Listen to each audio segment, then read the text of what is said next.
Bonjour et bienvenue dans les réalisations de Fachi, une émission au cœur des actions et réalisations du chef de l'État, Félix Antoine Tshisekedi Tshilombo, concrétisée dans toute la République démocratique du Congo et ailleurs par des initiatives privées et publiques.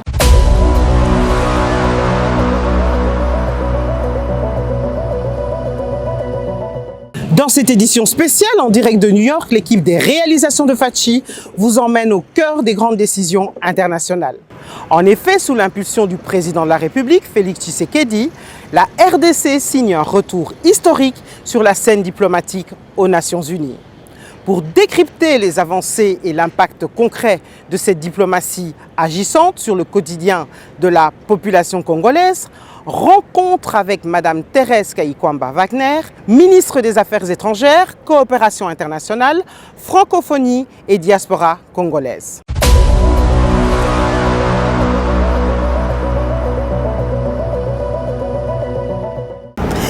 Excellence, Madame la Ministre, en tout cas, bonjour. Bonjour. Et merci. Enfin. On se retrouve à deux. Tout à fait. Merci, vous êtes full et vous avez consenti de nous accorder ce temps. Merci beaucoup. Alors, nous sommes au cœur des Nations Unies. On va un peu parler des avancées en matière de diplomatie. Mais avant tout, Madame Thérèse Kayikwamba Wagner, vue par elle-même, ça donne qui ? Une petite présentation. Alors, Thérèse Kayikwamba Wagner, c'est le nom. Je suis ministre des Affaires étrangères, de la coopération internationale, la francophonie et de la diaspora congolaise de la République démocratique du Congo. Le plus grand honneur de ma carrière professionnelle.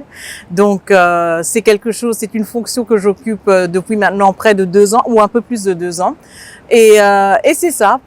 Mon quotidien, c'est vraiment voir comment je peux servir la nation congolaise, représenter notre pays, montrer et raconter au reste du monde une histoire plus complète de la République démocratique du Congo, certes de ses défis, mais aussi de toutes les potentialités, de toutes nos richesses, à commencer par évidemment les Congolais et les Congolaises, notre plus grande richesse. Donc c'est ça. Alors un poste à responsabilité, tout de même, aux côtés de la Première ministre que nous saluons. Il y a des femmes qui vous admirent beaucoup, et j'en fais partie, et qui se disent, mais pour moi, c'est pas possible. Elles vous regardent. Qu'est-ce que vous aimeriez leur dire ? C'est possible, c'est toujours possible.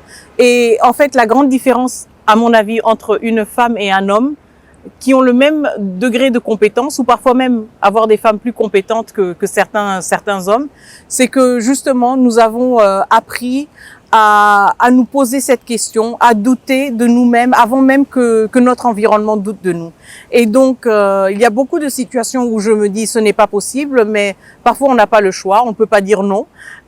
Et on se retrouve à faire des choses auxquelles on ne s'attendait pas du tout et on se rend compte que c'est possible. Donc, moi, j'insiste toujours là-dessus, jeune ou plus âgé, au début ou au milieu de la carrière, c'est toujours possible. Il faut foncer, il faut croire en soi et surtout, n'oubliez pas qu'autour de vous, vous avez toujours des familles, des amis qui sont là pour vous et c'est la preuve que tout est possible. Tout est possible d'être femme, d'être mère et de se réaliser et d'aller jusqu'au bout de ses rêves. Tout à fait. Alors, merci d'avoir répondu. C'est possible, mais ce n'est pas facile. Ah non. Je voulais juste le clarifier. Quand on dit c'est possible, ça ne veut pas dire que c'est un conte de fées. Il faut s'organiser. Tout à fait. Beaucoup d'organisation. La fameuse sculpture ici, la statue, vous avez insisté, c'est votre statue préférée. Alors, parlez-moi un peu de cette œuvre d'art qui est magnifique. Alors, il y en a plusieurs qui sont magnifiques ici au Conseil des Nations Unies, aux Nations Unies, pardon. Parlez-nous un peu de cette œuvre qui est juste magnifique, hein. Justement. Ça me rappelle un peu David et Goliath d'ailleurs. Oui, tout à fait. Donc en fait, c'est Saint Grégoire qui est en train d'abattre ou de tuer un dragon. Et la sculpture est par un artiste russe et donc c'est la Russie qui a donné cette œuvre comme cadeau aux Nations Unies. Comme vous l'avez dit, ici aux Nations Unies, vous allez voir beaucoup de sculptures, d'œuvres d'art, et ce sont des cadeaux que les États membres font aux Nations Unies et qui, d'une manière ou d'une autre, racontent une histoire sur les Nations Unies, sur les valeurs des Nations Unies. Et donc cette sculpture qui montre en fait la victoire du bien contre le mal, est illustré par le Saint Grégoire qui est en train de tuer le dragon. Mais ce qui est encore plus intéressant, c'est que ce dragon, il est fait de fragments de fusées et de missiles. Et donc ça montre aussi comment, hors de quelque chose d'aussi affreux que la guerre, et là il s'agit de quelque chose qui a été créé après la guerre froide, le bon peut toujours ressurgir. Et je trouve que c'est quelque chose qui est extrêmement puissant, qui montre aussi la puissance des Nations Unies, la promesse des Nations Unies, la promesse de la résilience. Et c'est pour moi aussi la beauté des Nations Unies, parce qu'en fait, il y a des pays qui ont tous des destins différents, mais on arrive à s'identifier avec certains moments, certains chapitres de leur histoire. En tant que Congolaise, moi, c'est quelque chose qui me parle, qui me dit beaucoup. En même temps, ça m'interpelle parce que la République démocratique du Congo n'a pas encore donné d'œuvre, mais nous sommes en train de travailler dessus avec son Excellence Madame la ministre de la Culture, et je pense que tout au plus tard, dans une année, dans un an, on pourra se retrouver ici, certainement pour célébrer le fait que après 81 ans des Nations Unies, la République démocratique du Congo sera aussi présente avec une œuvre d'art. Donc, magnifique. C'est la petite histoire. La petite histoire qui est la petite histoire qui est grande, hein, finalement. Tout à fait. Et nous sommes en train d'écrire la nôtre d'ailleurs. Alors, revenons-en au Conseil de sécurité des Nations Unies. Waouh, 30 ans après, on a la présidence. C'est juste, franchement, lorsque je suis rentrée dans l'hémicycle, franchement, ça fait une sensation extraordinaire, et de voir tout ce respect. Parce que j'ai remarqué que chaque pays membre vous félicitait, etc. Alors, dites-moi un peu, avant de commencer, il y a eu l'allocution du chef de l'État, dont vous avez fait la lecture aujourd'hui parce qu'il n'a pas pu venir.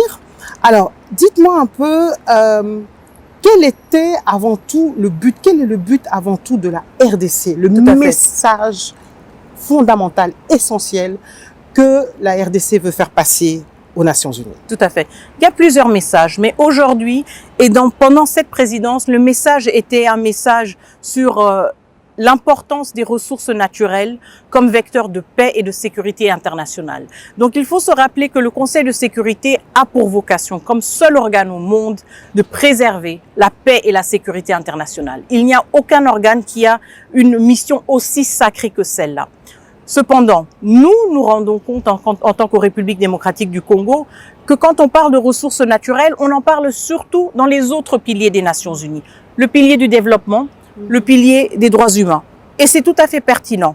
Mais dans notre vécu, nous savons aussi que quand on parle de ressources naturelles, elles peuvent être la source des recettes avec lesquelles nous bâtissons un pays plus grand, plus fort, au service et à l'écoute de sa population, tout comme elles peuvent être utilisées pour alimenter la souffrance, alimenter des groupes armés, l'instabilité, l'insécurité. Et donc, le message aujourd'hui, c'était ça.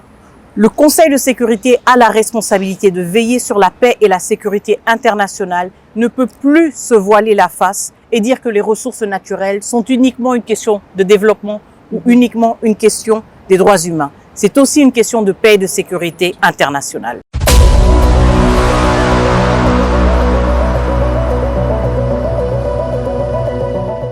J'entends bien. Alors, en ce qui concerne l'appel à la sécurité, et notamment cette présidence de la RDC, maintenant il y a la population. Et la population, elle nous regarde et elle est loin.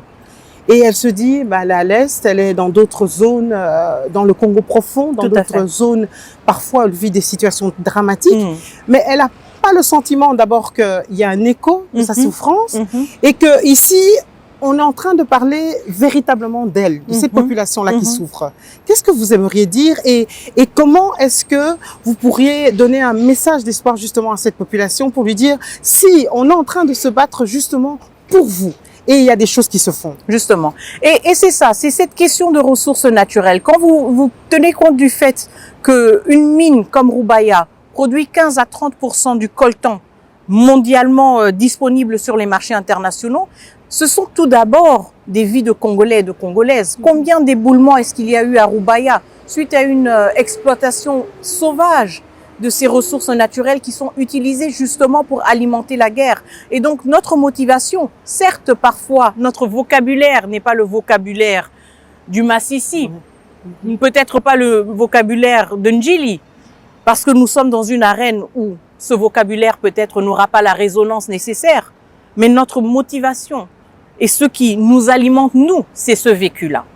Nous le portons en nous, nous le portons sur nous. Nous sommes des Congolais à 100%. Quand nous parlons du cœur. Et c'est pour cela, justement, que quand nous parlons, on nous écoute.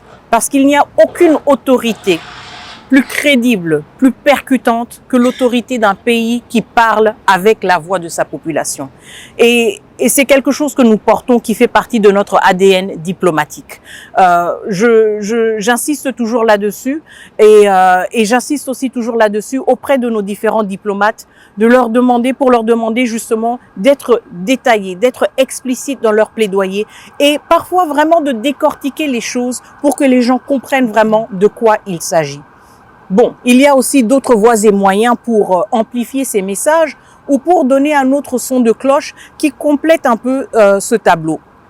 Évidemment, nous sommes l'État, nous sommes le gouvernement, donc on peut être perçu comme ayant des intérêts particuliers. Mais en même temps, dans les différents forats, dans les différentes rencontres, même au Conseil de sécurité, on peut créer l'espace pour la société civile. Peut-être que ce n'était pas le cas pendant cette réunion-ci, mais il y a eu des réunions du Conseil de sécurité spécifiquement sur la RDC où des représentantes de la société civile ont parlé. Pas du tout en coordination avec le gouvernement ou avec la mission permanente, mais quand même qui ont porté la voix des Congolais et des Congolaises de leur manière. Et donc, notre responsabilité, c'est aussi celle-là.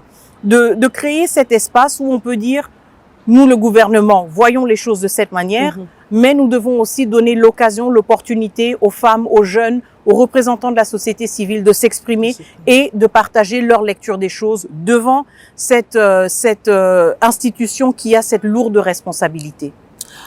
Ok, merci beaucoup en tout cas pour la précision. Alors, la diplomatie agissante, on est en plein dedans, c'est une volonté du chef de l'État, la diplomatie agissante, et elle l'est. Maintenant, elle l'est notamment grâce à cette présidence au Conseil de sécurité, mais grâce aussi à des résolutions, à des décisions qui ont été prises notamment ici. Tout à fait. Est-ce qu'on peut revenir sur certaines? Et par rapport à ceux qui disent non, mais on a l'impression qu'aucune de ces résolutions font avancer les choses. Qu'est-ce que vous pourriez dire? Donc revenir peut-être à certaines de ces résolutions importantes, en tout cas les fondamentales, et elles sont toutes d'accord, mais bon, les principales, et aussi pour ceux qui ont l'impression que ça ne résout rien, ça ne change rien. Tout à fait. On est toujours au même point. Tout à fait. Et ça, je comprends tout à fait. Je comprends cette frustration parce que, vous savez, le monde, il fonctionne à des temps différents. Et c'est ça qui est toujours extrêmement frustrant. Je pense que si vous parlez à mon collègue, le ministre de la Défense, sa perception d'un résultat et de combien de temps il faut pour qu'un résultat se matérialise est toute une autre perception que dans mon cas, en tant que diplomate. Même chose avec peut-être mon collègue de l'économie nationale. Donc, on est toujours si vous voulez, dans des efforts qui s'articulent sur des périodes de temps qui parfois sont ressenties comme trop longues ou trop courtes. C'est un processus. C'est un processus. La diplomatie, c'est un processus. Et pour les populations, évidemment, surtout celles qui sont affectées, ça semble long et c'est long. Ça ne semble pas seulement long, c'est long. C'est long et c'est inacceptablement long. Un jour d'occupation de plus et un jour de trop. En même temps, malheureusement, dans les sphères diplomatiques, vous êtes dans un conseil de sécurité avec 14 autres pays qui, eux tous, sont en train de chercher l'équilibre entre leurs propres urgences, entre leurs propres pressions. Et c'est ce qui nous pousse parfois à articuler nos attentes et à les décliner dans un environnement justement qui ne fonctionne pas à notre rythme et qui n'a certainement pas notre sens de l'urgence. Est-ce que cela veut dire qu'il n'y a pas de résultat? Non. Et donc, en tant que résultat, je voudrais surtout revenir sur la résolution 2773, résolution du Conseil de sécurité qui a été adoptée l'an passé, mais aussi à la résolution du Conseil de droits de l'homme qui a pris la décision d'établir une commission d'enquête indépendante sur les crimes graves, les crimes de guerre et les crimes d'humanité perpétrés pendant les dernières années du conflit en République démocratique du Congo. Je pense que ce sont deux exemples très tangibles de changement. Déjà, c'est la première fois qu'une résolution des Nations Unies parle explicitement du rôle du Rwanda en République démocratique du Congo depuis, si je ne me trompe pas, 2005 ou 2000. Donc ça nous a pris 20 ans de travail pour arriver à ce point où le Conseil de sécurité ne pouvait plus se voiler la face, devait sortir de son joli vocabulaire où il y avait toujours des équivalences qui étaient tirées sans pour autant parler explicitement des acteurs, à part de la RDC, pour vraiment assumer la responsabilité de dire le Rwanda joue un rôle ici et le Rwanda a des troupes en République démocratique du Congo. Ça déjà, c'est l'histoire. Ça déjà, c'est un fait qui n'est plus contestable. Et ça change tout à fait votre rapport de force dans une négociation diplomatique, de pouvoir dire le Conseil de sécurité le reconnaît. Nous ne sommes plus dans un débat d'opinion. Ce n'est pas mon avis. J'ai l'impression qu'il y a des... Non, il y a des Rwandais. Et je n'ai pas l'impression qu'ils n'ont rien perdu au Congo. Je sais qu'ils n'ont rien perdu au Congo. Et je n'ai pas l'impression qu'ils devraient partir. Ils doivent partir. Et le Conseil de sécurité le leur dit. Apporté. Justement. Et ça, c'est déjà un premier résultat. La commission d'enquête au niveau du Conseil des droits de l'homme, c'est très important parce que ça veut dire qu'il y a une commission qui va documenter ces violations, qui va pouvoir, peut-être pas dans l'immédiat, mais nous donner les éléments pour une redevabilité, pour une justice, pour justement traduire en justice ceux et celles qui se sont rendus coupables des pires violations des droits humains qu'on peut s'imaginer pendant une période justement extrêmement difficile pour le pays. Et pour surmonter tout cela, on aura besoin de justice, on aura besoin de la vérité, on aura besoin de la transparence et on aura aussi besoin de réconciliation. Donc tout cela sont des éléments extrêmement critiques. Est-ce qu'ils se matérialisent aussi vite qu'on le voudrait? Malheureusement non. Mais les choses bougent. Les choses bougent. Les choses bougent, même pour un contexte aussi lourd que les Nations Unies. Alors justement, avant de terminer, les personnes nous regardent. Alors, un des engagements majeurs du chef de l'État, c'est plus de sécurité pour tous. Où en est-on, s'il vous plaît? Et que faire en plus pour pérenniser, pour dans la durée, pour garder cette place qu'on a aujourd'hui et cette voix forte qu'on a aujourd'hui? Donc, où en est-on et comment faire pour pérenniser? Tout à fait. Alors, pour nous, c'est évidemment une réforme de notre appareil diplomatique. Quand vous voyez que nous avons été absents du Conseil de sécurité pendant 30 ans, évidemment, c'est lié au fait aussi que le Conseil de sécurité lui-même, dans sa structure, n'est pas vraiment structuré de manière à ce qu'on ait une place à la table aussi souvent que cela, mais aussi c'est lié au fait que la République démocratique du Congo, quand même d'un point de vue diplomatique, était assez timide, si on veut le dire de manière positive, ces dernières années. Et donc pour nous, le Conseil de sécurité, ce n'est pas le finish line. Non, en fait, ça, c'est le début. Ça, c'est le début. Donc, quand on nous voit là-bas et on entre dans la salle et tout le monde se retourne parce que la RDC est là, c'est pas seulement pour 2 ans.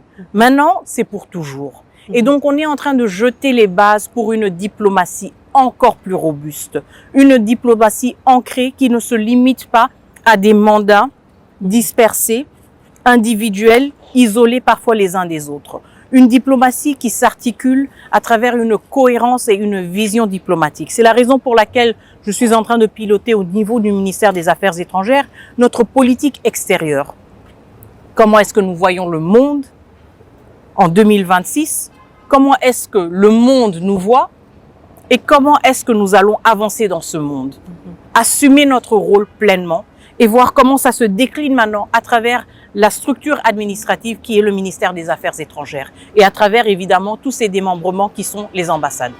Alors, la diplomatie agissante, eh bien, c'est également au travers de la culture, du sport.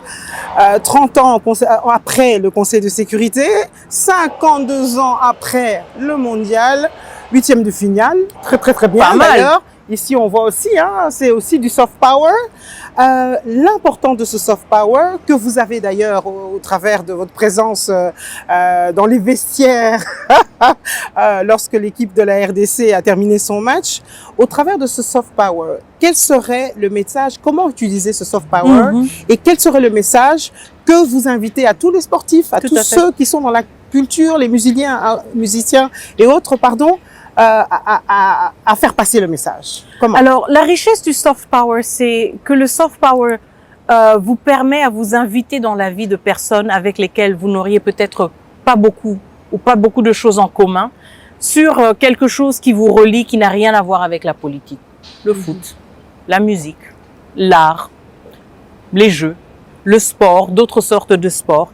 Et donc, c'est justement ça. Ça vous permet d'avoir un terrain d'entente qui est beaucoup plus neutre, beaucoup plus convivial, mais qui vous permet aussi de partager une partie de votre identité qui très souvent n'apparaît pas dans les médias, sur laquelle on ne parle pas nécessairement, et qui permet aux autres de vous apprécier et de vous connaître dans une autre lumière. Et je pense que ça nous invite à plus d'empathie. Ça nous invite à une plus grande proximité.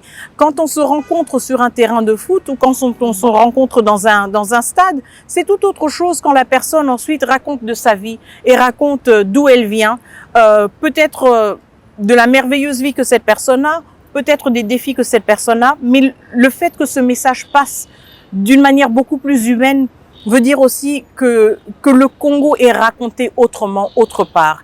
Il est vécu et entendu par plus de personnes et pas seulement au niveau des enceintes diplomatiques. Donc pour nous, il est très important aussi, ça fait partie de notre stratégie de politique extérieure, de mettre en valeur et en avant cette richesse qui constitue tout le patrimoine congolais. Le Congo, c'est pas juste notre diplomatie. Exact. Donc, c'est aussi notre musique, c'est notre art, c'est nos sculpteurs, c'est tout cela. Et donc, pouvoir partager cela avec le monde, pour aussi animer le monde à être curieux sur le Congo, curieux autrement. Donc, ça, c'est une de mes vocations, mais aussi une de mes passions. Et c'est pour cela que j'étais particulièrement honorée de voir nos léopards, parce qu'encore une fois, on a vu comment la très important, qui est justement le soft power. Mais c'est du power aussi. Parce que quand on touche les cœurs, c'est beaucoup plus puissant que quand on touche les esprits. Exactement. Alors, vous parlez de swag. Il y a le swag aujourd'hui aussi, hein.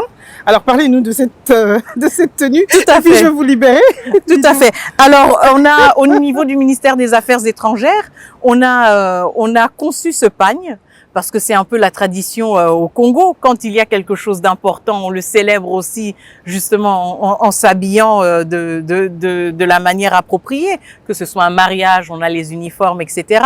Et donc on a conçu ce pagne qui reprend tout d'abord, je vais vous le montrer sur le vôtre, sur votre écharpe, qui reprend tout d'abord le logo, notre logo de notre mandature au Conseil de sécurité. Donc vous avez la carte de la République démocratique du Congo, mais aussi entouré, si vous voulez, de cette comment dire, de ce cercle qui rappelle un peu les feuilles autour du logo des Nations Unies. En même temps, c'est un peu tech inspired parce que c'est comme un hat, donc c'est le Congo arrobase au Conseil de sécurité des Nations Unies. Très bien et pensé. Notre motto, c'est quoi? C'est plus de multilatéralisme parce que nous y croyons. Donc quelque part sur le pagne, il y a multilatéralisme, plus de multilatéralisme pour plus de justice, plus de paix et plus de développement. Et c'est ça, c'est ce qui nous anime. Et donc évidemment, j'espère en tout cas qu'on a admiré l'équipe RDC du Conseil de sécurité dans les différents pagnes. On en a dispatché à nos ambassades et on va continuer. Et parce qu'on a reçu beaucoup de sollicitations, on va voir justement comment immortaliser, si vous voulez, ce passage. Alors, pour votre conclusion, s'il vous plaît, votre mot de la fin. Et encore une fois, merci, Excellence, Madame la Ministre. Vous avez dit quelque chose qui m'a beaucoup interpellée. Je vais paraphraser. Vous avez dit, le Congo est aujourd'hui un pays indispensable, mais il doit absolument devenir une puissance incontournable. Pour ce faire, il faut l'adhésion de tous. Il faut que nous soyons un. Alors, votre message à la population congolaise, mais également à la diaspora, qui est un peu frileuse de temps en temps. Non, mais il n'y a rien à faire au Congo, on n'a rien à faire, surtout les Américains ici. Non, non, non, non. C'est ici qu'il y a l'argent. Quel serait votre message pour les encourager une fois de plus? Alors, notre message, il est clair. Nous n'avons qu'un seul pays. Nous n'avons que ce Congo que Dieu nous a donné. Il y en a tant qui sont jaloux, qui le convoitent, mais il n'y a que des Congolais qui sont vraiment les propriétaires de la République démocratique du Congo. Et donc mon appel, c'est justement un appel à la solidarité, à l'unité des Congolais et des Congolaises, dans tous les domaines, dans tous les secteurs. Ayez l'amour pour votre pays, ayez la fierté pour votre pays, représentez-le avec fierté, avec ambition et faites-le dans tous les secteurs. Faites-le aussi loin du Congo, faites-le dans la diaspora là où vous êtes. Être une diaspora qui nous rend fiers et qui est au service du Congo ne veut pas dire que vous devez plier bagages et revenir au Congo. Vous nous rendez fiers en étant professionnels, vous nous rendez fiers en étant les meilleurs dans vos secteurs et nous savons que vous êtes là. Évidemment, en tant que ministre des Affaires étrangères et de la diaspora congolaise, j'ai une responsabilité particulière, mais je prépare aussi beaucoup de choses pour reconnaître cette diaspora, pour mieux travailler avec elle, pour mieux la valoriser et mieux l'entendre. Et donc j'ai hâte de voir aussi, comme c'est tout le temps le cas, qu'on soit en dehors de la RDC ou qu'on soit en République démocratique du Congo, hâte de voir comment vous, les Congolais, les Congolaises, continuez à nous rendre fiers, continuez à être résilients, en particulier ceux et celles dans les zones occupées. Nous sommes toujours avec vous, nous vous avons toujours dans nos cœurs, dans notre esprit. Vous êtes la raison pour laquelle nous nous battons et nous allons continuer à nous battre. Nous sommes un et rien ne va nous séparer. Merci beaucoup.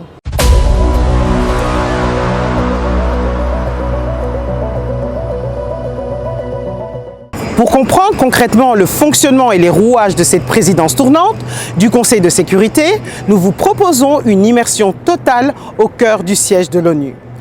Comment cette présence au sommet se traduit-elle sur le terrain diplomatique ?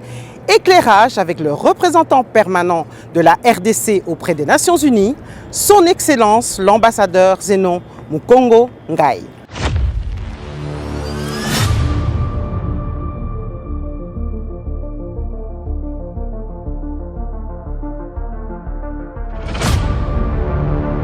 Je suis l'ambassadeur Zenon Mukongo, représentant permanent de la République démocratique du Congo auprès des Nations Unies. Ancien avocat au barreau de Lubumbashi et ancien assistant à la faculté de droit de l'université de Lubumbashi. Qu'est-ce que je peux dire encore? Voilà, bon, brièvement. Comment on est revenu à cette place-là? Il faut dire que ça fait 30 ans qu'on n'y a plus été. 1991, la dernière fois, sous le Zaïre de Mobutu. Et puis, sous le Congo de Félix Tshisekedi Tshilombo, on y revient. Ça veut dire qu'on a frappé fort pour se retrouver encore au Conseil de sécurité. Parce que ce n'est pas facile pour un pays qui est dans la situation de guerre que nous connaissons. C'est pas évident hein, de faire le Conseil de sécurité et de réussir le pari de ce Conseil de sécurité. On a frappé fort, c'est-à-dire que les pays de la sous-région nous ont fait confiance d'abord, pour nous avoir désignés comme représentants de l'Afrique centrale, comme candidat au Conseil de sécurité. Ça n'a pas été facile, comme vous le savez. Dans un premier temps, nous avons eu un frottement avec le Gabon, parce que tout simplement, nous étions candidats et à un moment, le Gabon est venu à bord. Mais finalement, il y a eu un frottement qui a fait que il y a eu tout un débat entre la RDC et le Gabon. Finalement, on a laissé le Gabon y aller. Le Gabon a terminé son mandat et puis après, nous sommes venus. Voilà, c'est comme ça que 30 ans après, on fait notre retour. C'est de la haute diplomatie finalement. Alors, il faut dire que le monde est géré ici aux Nations Unies. Avant, c'est ce qu'on appelait la Société des Nations. Cette Société des Nations a géré le monde à une époque où les choses n'ont pas bien marché. On a mis sur pied cette Société des Nations après la Première Guerre mondiale, mais on a connu la Deuxième Guerre mondiale. On a considéré que l'avènement de la Deuxième Guerre mondiale était un échec de cette Société des Nations qui n'a pas très bien fonctionné. C'est comme ça qu'on a réfléchi avec les accords de Dumbarton. Là, c'était à Washington à l'époque. Les États puissants s'étaient réunis. C'était une poignée d'États qui s'étaient réunis à l'hôtel Dumbarton, Washington, D.C., pour rédiger ce qui deviendra la Charte des Nations Unies. Et à la conférence des Nations Unies en 1945 de San Francisco, on a finalement adopté cette Charte des Nations Unies qui, en fait, l'objectif c'est quoi? C'est de dire la guerre qui a frappé plusieurs fois à la porte de l'humanité ne pouvait plus revenir. C'est-à-dire qu'on voulait mettre fin à la guerre d'une manière générale. Mais malheureusement, 1945 et aujourd'hui, la marche est longue et nous pouvons dire qu'il y a un retour pratiquement de la guerre qu'on voulait éradiquer. Donc les Nations Unies ont été créées pour mettre fin à la guerre.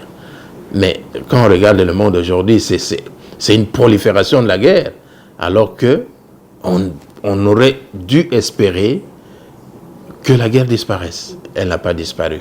C'est ça les Nations Unies. Et pour le moment, parce que pour revenir à votre question, mieux vaut les Nations Unies que rien.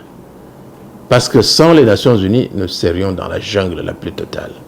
Voilà pourquoi ces Nations Unies sont importantes, même pour nos populations, là où elles se trouvent. En fait, la présidence, ça veut dire que, d'abord, le fait de venir au Conseil de sécurité, ça veut dire que nous sommes intervenus dans un circuit un peu fermé de ceux qui décident au monde, de ceux qui prennent les grandes décisions à travers le monde. Et c'est un circuit, je peux dire, presque fermé. Nous y sommes, ça veut dire qu'il y a une certaine influence que nous pouvons jouer. D'ailleurs, ce que nous apportons au sein du Conseil, c'est notre expérience d'un pays en guerre. Vous voyez, nous apportons cette expérience au sein du Conseil de sécurité. Lorsqu'on parle de guerre au sein du Conseil de sécurité, généralement, c'est de manière théorique, n'est-ce pas? Mais nous qui la vivons dans notre chair, nous leur disons ce que nous ressentons en tant que victimes de ces agressions, victimes de cette guerre. Donc, la douleur que nous ressentons, les impressions que nous avons de la guerre, ce n'est pas la même chose. Ça veut dire que lorsque nous prenons la parole, notre parole a une différence par rapport à ceux qui sont simplement assis dans leur bureau et qui parlent de la guerre qu'ils n'ont jamais vue. Vous voyez? Donc il y a cet apport-là qui va de la République démocratique du Congo vers ici. Et le retour, c'est que lorsque nous sommes compris, nous avons un retour sur terrain. Aujourd'hui, nous sommes au Conseil de sécurité. Nous avons obtenu quand même beaucoup d'avancées au point de vue diplomatique. Je donne juste un exemple. Il y a peu, nous étions sous un embargo qui ne disait pas son nom, notamment la question de la déclaration. Lorsque, toutes les fois que nous achetions les armes, nous devrions faire une déclaration qui faisait que finalement, ça nous bloquait.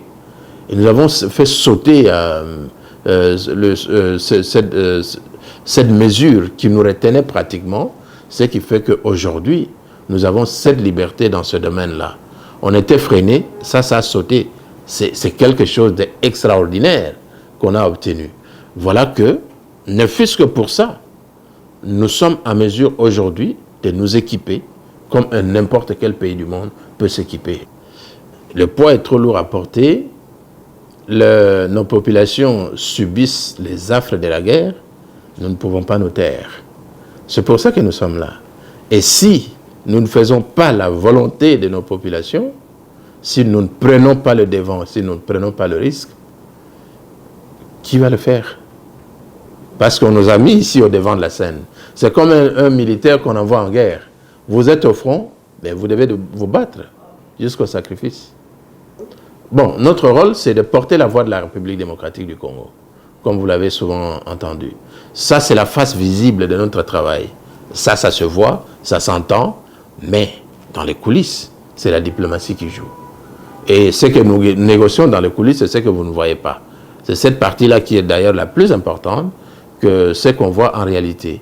Et étant au Conseil de sécurité, nous sommes entrés, c'est comme quelqu'un qui a quitté le salon, qui entre dans la cuisine, pour pas seulement voir comment on fait la cuisine, mais pour la faire également.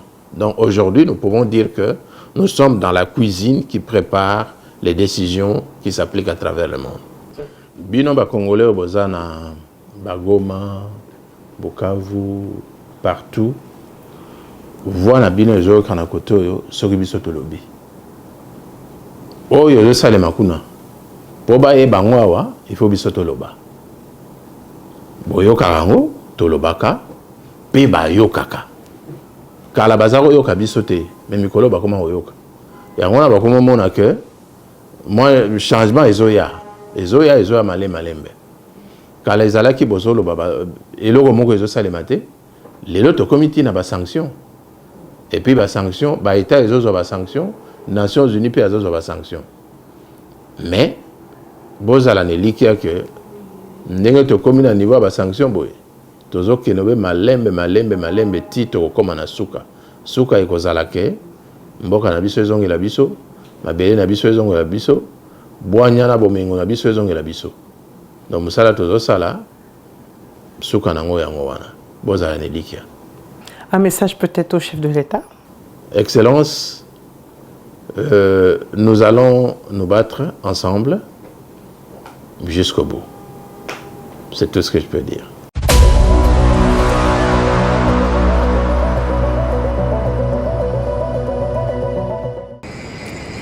Désigné champion de la masculinité positive par ses pairs, le garant de la nation Félix Tshisekedi a toujours placé au premier plan la protection des femmes et des enfants victimes de crimes de guerre.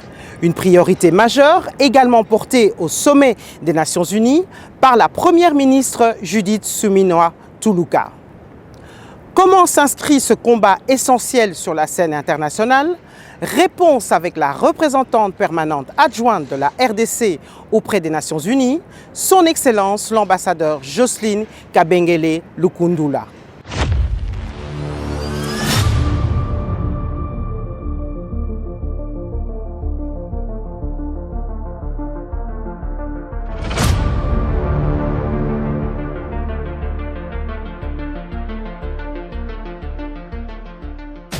Bon, je vais déjà commencer par mon nom. Je m'appelle Jocelyne Kabengele Lukundula, ambassadeur, représentant permanent adjoint ici à New York, dans le cadre de notre mandat de 2 ans au Conseil de sécurité des Nations Unies. D'accord, 2 ambassadeurs parce que, en fait, toutes les missions diplomatiques présentes ici, toutes les missions permanentes présentes ici à New York ont un minimum de 2 ambassadeurs et je pense que nous sommes les derniers à rejoindre le groupe. Alors 2 ambassadeurs, pourquoi? Tout simplement à cause du poids du travail. C'est un mandat qui est très très lourd et qui demande que 2 personnes au niveau d'ambassadeur puissent engager la République. Je m'explique. Donc comme je vous ai dit, toutes les missions ont 2 ambassadeurs. Parce qu'il arrive très souvent que nous ayons des réunions qui se tiennent simultanément où seuls des ambassadeurs peuvent participer. C'est vrai que nous avons nos experts, les diplomates, qui préparent nos réunions, qui nous aident un peu au jour le jour à faire notre travail convenablement. Mais hélas, ils ne sont pas à même de pouvoir représenter et engager la République dans ce multilatéralisme. D'abord, c'est un privilège. C'est un grand privilège pour moi d'être là en ce moment. C'est très important pour notre pays. Et en plus du privilège, c'est une grande responsabilité. Je suis la toute première représentante permanente adjointe. Donc, je suis en train de bâtir pour le futur, afin que celles ou ceux qui me suivront puissent trouver un travail bien établi sur lequel ils pourront bâtir le leur ensuite pour que nous puissions bien accomplir notre mission. Donc, c'est déjà lourde responsabilité, privilège. D'abord, c'est ce que je devrais dire. Bon, d'abord, nous avons été ravis d'avoir la Première ministre et nous avons été honorés de l'avoir parmi nous pour un volet aussi important. Comme vous savez, la RDC est en guerre depuis plus de 30 ans et hélas, les femmes et les enfants sont souvent utilisés comme armes de guerre. Donc, la Première ministre est venue pour parler du volet violence sexuelle en temps de conflit. Violence sexuelle en temps de conflit, c'est ces femmes qui se retrouvent dans leur quotidien violées en plein jour ou en pleine nuit, dans des circonstances les plus horribles, devant leurs enfants, devant leurs voisins, devant leur famille, et qui vivent avec ce stigmate pour le reste de leur vie. Alors, le volet que la Première ministre est venue vraiment défendre ici, c'était de dire, ok, elles ont été violées, c'est un fait. Maintenant, ce sont des survivantes. Nous devons prendre soin d'elles. Comment est-ce que nous leur donnons la chance de pouvoir croire en la vie après toutes les atrocités qu'elles ont vécues? Donc c'était un volet très important et la RDC s'est imposée dans ce rôle parce que, hélas, forte de cette triste expérience qu'elle vit depuis, comme j'ai dit, plus de 3 décennies, elle s'est trouvée dans le droit de pouvoir partager non seulement cette souffrance, mais également les avancées qu'il y a au niveau national pour encadrer ces femmes qui ont été victimes de viol. Maintenant, pour parler des enfants, quand il y a viol, généralement, il y a conception. Donc nous avons des enfants qui sont issus de ce viol, qui sont perçus dans la communauté comme les enfants de la honte. Parce qu'on sait que leur maman avait été violée, le papa est inconnu, on ne sait même pas exactement qui est le papa de toutes les façons, parce que généralement ce sont des viols collectifs, hélas. Et il faut donner une identité à ces enfants. Donc le but, toujours en voulant s'occuper des survivants, c'est de donner à ces enfants la possibilité d'avoir un acte de naissance, d'avoir une identité qui va les accompagner afin qu'ils puissent compter et bien sûr les remettre à l'école, prendre en charge leur état psychologique qui est vraiment entamée du fait de la stigmatisation et de leur donner, comme je disais pour les femmes, le droit de croire en la vie. Bamama tobosani binote.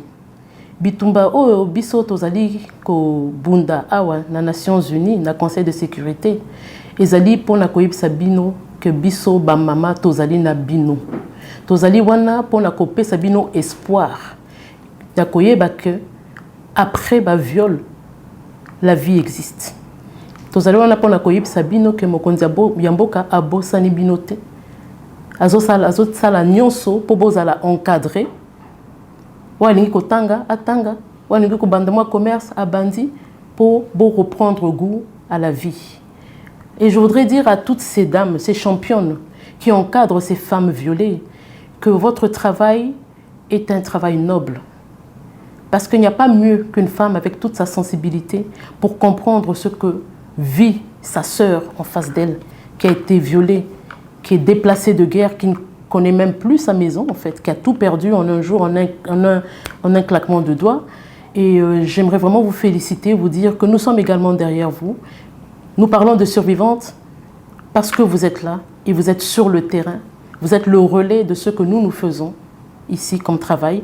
Le relais qui va permettre que nos sœurs, nos filles, dont la vie a été interrompue du fait de ces viols, ont encore droit au chapitre. Ce sont des citoyennes congolaises à part entière. Elles ne doivent pas vivre dans la honte. Elles ne doivent pas vivre cachées. Elles ont le droit de vivre à visage découvert, espérer, entreprendre et tout simplement vivre.